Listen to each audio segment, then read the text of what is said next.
Dirty ডমকে কে দিল leave Morgan. আশা করি caption এবং থাম্বনেল দেখে বুঝতে পেরেছেন আজকের ভিডিও কিরকম হতে চলেছে। গত র এর মেইন ইভেন্টে মুখোমুখি হয় Liv Morgan versus Becky Lynch steel cage ম্যাচে, এবং সেই ম্যাচটি চলাকালীন চলে আসে ডার্টি ডম।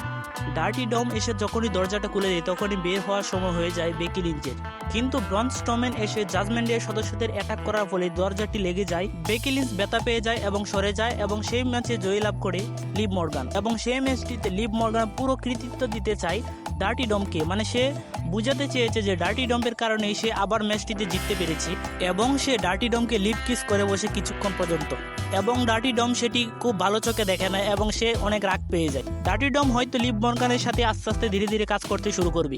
ডার্টি ডম এতদিন ছিল রিয়া রেফরির সঙ্গে, এবং রিয়া রেফরির কাছে যখন টাইটেলটি ছিল তখন লিভ মর্গান রিয়া রেফরিকে বলেছিল যে রিয়া রেফরি যত প্রিয় জিনিস আছে সবকিছুই সে কেড়ে নিবে, এবং সে টাইটেলটিকে কেড়ে নেয়, এবং আস্তে আস্তে আমরা দেখতে পাচ্ছি যে ডার্টি ডমকেও হয়তো তার কাছ থেকে কেড়ে নিবে লিভ মর্গান।